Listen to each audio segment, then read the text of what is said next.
Office of the Municipal Committee, Bhadrawa. Health advisory, reduce your risk of coronavirus infection. और नीचे है municipal committee भद्रवा।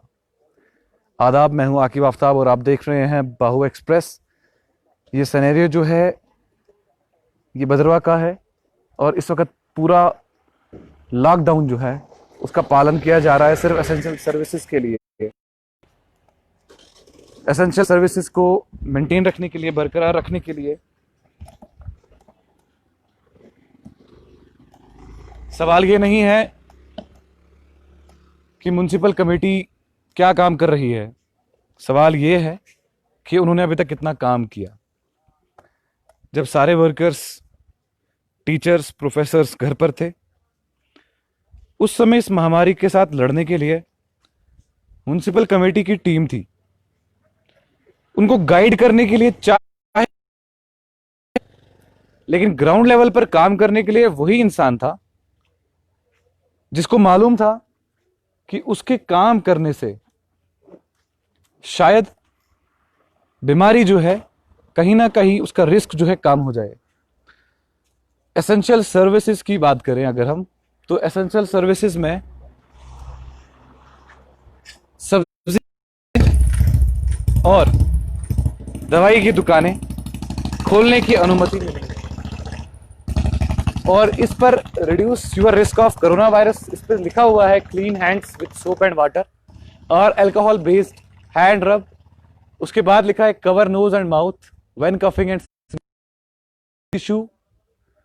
साथ ही लिखा है avoid close contact with anyone with COVID और फ्लू लाइक सिम्टम्स। और ये जितने भी लोग इस वक्त अंदर हैं इन सब ने मास्क पहना है और गाइडलाइंस जो है सरकार की तरफ से आई थी कि सिर्फ मेडिकल की शॉप और एसेंशियल सर्विसेज में वेजिटेबल्स और फ्रूट्स की दुकानें खुलेंगी। ये 4 लोग मौजूद हैं। इससे पहले ये यहां से जाए हम इससे सवाल और बात करेंगे। आपका बहुत बहुत स्वागत है। आप सब्जी लेने आए, मास्क लगाकर आए। फिर से अगर लॉकडाउन हुआ तो क्या इम्पैक्ट पड़ेगा आप पर, आपकी अपनी जिंदगी पे क्या असर पड़ेगा? असर तो बहुत पड़ता है, बच्चों पे भी बहुत असर पड़ रहा है, तो बाकी लोगों का भी असर पड़ रहा है, लेकिन ये एहतियात ज़रूरी है। मास्क वगैरह और अपने अपने घरों में बैठे रहें, ये बहुत ज़रूरी है। आप सर्विस करते हैं? हाँ जी, किसमें? क्वारंटीन सेंटर यूनिवर्सिटी में। क्वारंटीन सेंटर यूनिवर्सिटी में। जी तो जिस हिसाब से वहां पर आपको पीपी किट्स लगानी पड़ती होगी, जी। सिस्टम कैसा कैसा रहता है वहां पर? किस वहाँ किस पे दिक्कत का सामना करना पड़ता है? दिक्कत है, बहुत मुश्किल है, लेकिन करना पड़ता है, करना भी है, ज़रूरी है। और किट लगा के हम होते हैं, पूरा बंद बुंद होता है, और बाकी लोग भी तकरीबन हमसे 2 फुट दूर ही रहते हैं और हम भी दूर ही रहते हैं। जब भी हमने काम करना होता है उनको।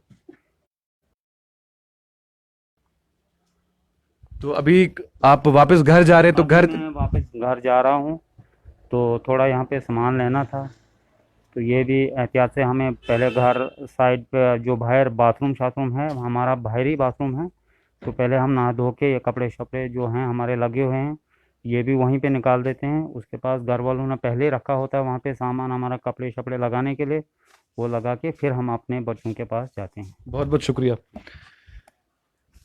क्वारंटीन सेंटर में ये काम करते हैं और जब ये क्वारंटीन सेंटर से आप घर जाएंगे, घर जाने से पहले इनके कपड़े इनके घर वालों ने घर से बाहर रखे हैं जहां पर इनका बाथरूम होगा। तो ये जो यहाँ पर शख्स बैठे हैं हमारे साथ काउंटर पे, ये दुकान इन्हीं की है। इनसे पूछते हैं, ये दुकान आपकी है? तो अगर फिर से, तो आपकी अपनी जिंदगी पर क्या असर पड़ेगा? बहुत बुरा असर पड़ेगा सर। 3 महीने से जूझ रहे हैं, 3 महीने से हमने देखा कि बंद रहा, तो उस पर क्या असर पड़ा आप पर? बहुत बुरा असर पड़ा, बहुत बड़ा नुकसान हुआ। मतलब बीमारी तो वो, लेकिन एहतियात इसमें ज़रूरी है, क्योंकि मास्क धोना है और घर वालों से मिलना है, किसी से मिलना, हाथ नहीं मिलाना जब तक हाथ ना धो। एहतियात ज़रूरी है सर। तो आपने कुछ सैनिटाइजर हाथ मलने के लिए कुछ रखा है या खत्म हो चुका है? आप देखिए यहाँ पर भी सैनिटाइजर का इस्तेमाल किया जा रहा है, चाहे कोई भी दुकान हो। तो आप शादीशुदा हैं? शादीशुदा हैं। जी, तो जी। आपकी अपनी जिंदगी पर असर पड़ा, बच्चों पर असर पड़ा, घर पे असर पड़ा, तो अगर फिर से लॉकडाउन होता है, बंद हो जाता है, तो क्या लगता है होना चाहिए बंद? नहीं सर, नहीं। अब बंद नहीं होना नहीं चाहिए। होना चाहिए। तो अगर खोलते हैं ये, तो फिर केसेस जो है अगर बढ़ेंगे, तो उसके लिए क्या है? Social distancing. दूर दूर रहकर काम करना है। दूर दूर। एसेंशियल सर्विसेज में दुकान आती है और दुकान के अंदर आता है सब्जी में। कहीं ना कहीं हमारे ये जो ये अब परेशान हो चुके। अब अगर लॉकडाउन हुआ और इस लॉकडाउन से नुकसान जो इन्होंने पहले झेला है और आगे झेलना पड़ेगा। जिस क्वारंटाइन सेंटर में काम, और जब वो घर जाते होंगे तो उनके दिल में ये होता होगा कि कहीं कोरोना की जो ये बीमारी है, कहीं वो संक्रमित तो नहीं है उसे, कहीं ऐसा तो नहीं है कि जब वो घर जाएंगे तो उनकी बीवी पे खतरा हो, या उनके बच्चों पे, या उनके परिवार पे। परिवार भी उनका साथ दे रहा है, क्योंकि ये बीमारी को खत्म करने के लिए कुछ ऐसे लोग हैं, ऐसे कोविड वॉरियर्स हैं, जो अपनी जान की परवाह किए बिना आगे बढ़ रहे हैं। ऐसे ही लोगों की कहानियां जो हैं, एक वक्त पर मिसाल बन जाती है। काम कोई भी छोटा या बड़ा नहीं होता, काम काम होता है। अभी कोविड-19 का दौर चल रहा है, और ये जो शख्स हमारे साथ मौजूद था, वो वहां पर क्वारंटीन सेंटर में काम कर रहा था, और अभी वो यहां पर सब्जी खरीदने आया और अब घर जा रहा है।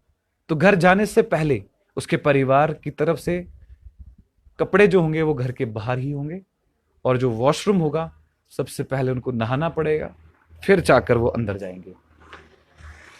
सिलसिला कोरोना वायरस का अभी खत्म नहीं हुआ है। भद्रवा अभी लॉकडाउन के अंदर है। शायद उम्मीद की जा सकती है कि ईद आने वाली है, और ईद के लिए लॉकडाउन का खुलना